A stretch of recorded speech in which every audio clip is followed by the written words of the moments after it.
तो hello friends, welcome back to my channel. और friend, जैसा कि आपको पता है कि आज आपका डिजिटल सिस्टम का पेपर था और पेपर काफ़ी बेहतरीन है। फ्रेंड, आप बने रहिएगा वीडियो में अंत तक, तभी आपको पूरा प्रोसीजर मैं समझाऊंगा कि आप पासिंग मार्क्स किस तरह से इजीली गेन कर सकते थे इस पेपर में। अगर आपका इसके बावजूद भी अगर बैक लगता है फ्रेंड, तो कहीं ना कहीं मर्सी पेपर थोड़ा सा आरजीबी भी हार्ड कर रहा है, तो आपके लिए दिक्कत हो सकता है। कोशिश आपको ये करना था, अगर आपने सारे क्वेश्चन अटेम्प्ट किए होंगे तो आपको नंबर ज़रूर मिलेगा, आप पासिंग मार्क्स इजीली प्राप्त कर सकते हैं। अगर मैं सबसे पहले क्वेश्चन की बात करूँ तो सबसे पहला ही क्वेश्चन आपका 7 मार्क्स का दिया हुआ है। आप इसको इजीली बना सकते थे फ्रेंड, जिसमें पूरा आपका कन्वर्जन दिया हुआ है। पूरा कन्वर्जन आप इजीली सॉल्व कर सकते थे। हम अपने वीडियो सीरीज़ में हमने अच्छी तरीके से इंपॉर्टेंट क्वेश्चन में भी इन चीज़ों को प्रोवाइड कराया और साथ ही साथ मैंने इसको कन्वर्जन को बताया भी है अपने यूट्यूब चैनल के अंदर। प्लेलिस्ट आपने अगर देखा होगा तो आप इसको इजीली सॉल्व कर सकते थे। यानी 7 नंबर तो यहाँ से आपके फिक्स हो गए। ओके, आगे हम लोग बढ़ते हैं। उसके बाद फ्रेंड हम डायरेक्टली मूव करते हैं क्वेश्चन नंबर 8 की तरफ। और क्वेश्चन नंबर 8 में अगर आप मान लीजिए पीएलए के बारे में अगर आपने अच्छी तरीके से स्टडी किया होगा तो पीएलए हमारे नोट्स के अंदर आपको मिल जाएगा, अगर आपने नोट्स एक्सेस किया होगा तो। अगर आपने नोट्स एक्सेस किया ना तो आप पासिंग मार्क्स इजीली प्राप्त कर सकते हैं। ऐसा नहीं है कि बहुत सारे स्टूडेंट का ऐसा भी डाउट होगा कि सर आपके नोट्स से कुछ नहीं आया, मेरा बेकार हो गया, ये हो गया, बस वो हो गया। लेकिन ऐसी बात नहीं है फ्रेंड, अगर आप सही तरीके से पेपर को समझें तो आप पासिंग मार्क्स आराम से गेन कर सकते थे। तो इसमें से को केवल 2 ही बनाने थे। मान लीजिए आपने लुक अहेड, कैरी जनरेटर बना दिया और केएमएफ के बारे में आपने शॉर्ट नोट लिख दिया, तो यहाँ से कितने मार्क्स हो गए आपके?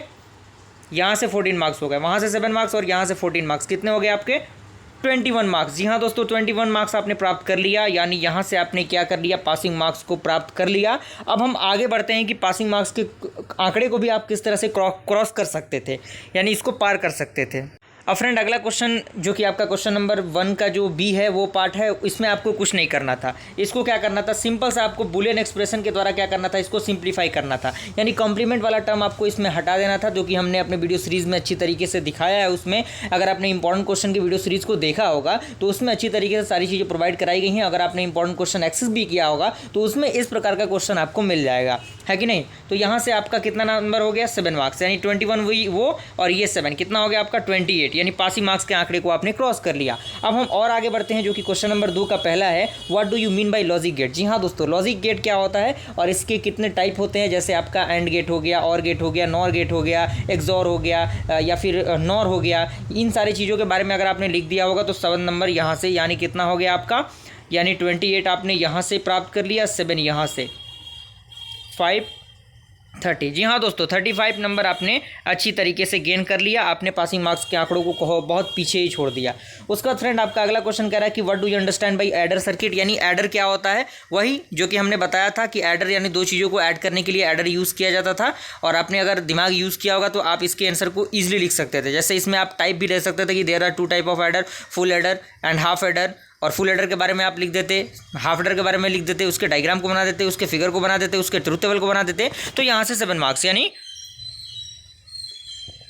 यानी लगभग 42 मार्क्स के नंबर यहाँ से आपने गेन कर लिया। फ्रेंड, आपने अच्छी तरीके से सॉल्व कर लिया। यानी क्वेश्चन नंबर 1 को आपने सॉल्व किया, क्वेश्चन नंबर 8 को आपने सॉल्व किया, क्वेश्चन नंबर 2 को आपने सॉल्व कर लिया। यानी 3 क्वेश्चन को आपने सॉल्व कर लिया और तीनों क्वेश्चन को आपने अच्छी तरीके से कर लिया। तो मान लीजिए आपका 42 मार्क्स आपका आ रहा है। मान लीजिए कितना भी एग्जामिनर आपका नंबर काटता है तो 35 नंबर तो आपको दे ही देगा, यानी पास आपने एग्जामिनेशन कर लिया है। आगे हम बढ़ते हैं अगले क्वेश्चन पे कि explain and what is the BCD adder. यानी बीसीडी एडर क्या होता है, इसको मैंने अच्छी तरीके से अपने नोट्स के अंदर बताया हुआ है फ्रेंड। तो बीसीडी एडर को भी आप इजीली कर सकते थे। तो 7 मार्क्स के नंबर यहाँ से आपके बन गए। पेपर काफ़ी अच्छा था, काफ़ी आसान था फ्रेंड। अगर इसके बावजूद भी आपको ये पेपर हार्ड लग रहा है, टफ लग रहा है, तो ये आपसे कहीं ना कहीं कोई दिक्कत हुई होगी और कहीं ना कहीं आपने अच्छी तरीके से उन चीज़ों को एनालाइज नहीं किया होगा।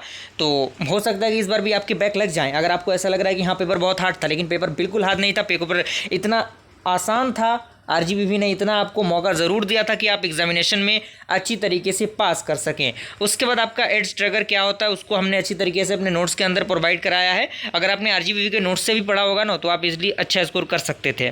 और भी उसके बाद और भी अदर क्वेश्चंस हैं जिसमें हमने अच्छी तरीके से मल्टीप्लेक्सिंग क्या होता है, उसमें टाइम डिवीज़न क्या होता है, उस प्रकार की चीज़ों को आप कर सकते थे। लेकिन मान लीजिए आप इन चीज़ों को नहीं भी करते हैं ना तो आपने उतने ही क्वेश्चन को करके अच्छे मार्क्स गेन कर लेने हैं, आप गेन कर सकते थे। अगर इसके बावजूद भी आपने क्वेश्चन को अटैम्प्ट नहीं किया तो ये आपकी बेवकूफ़ी है और कुछ नहीं। और अगर आपको ये पेपर टफ लग रहा है तो ये मान के चलिए कि आरजीबी भी इससे भी आसान अगर आपका पेपर दे दे तो उसमें भी आप बेहतर परफॉर्मेंस नहीं करेंगे, बेकार परफॉर्मेंस ही करके आएंगे, है कि नहीं? तो किसी भी चीज़ को सोचे समझे बगैर आप किसी चीज़ का फैसला मत कीजिए, है कि नहीं? पेपर काफ़ी बेहतरीन था और मुझे उम्मीद है कि आपको मेरा नोट्स अच्छा लगा होगा, हमारे चैनल आपके लिए हेल्पफुल लगा होगा। तो ऐसा अगर है तो आप चैनल को सब्सक्राइब ज़रूर कर दीजिए और ज़्यादा से ज़्यादा इसको शेयर कीजिए। मिलते हैं ऐसे इंटरेस्टिंग वीडियो के साथ, तब तक के लिए थैंक यू।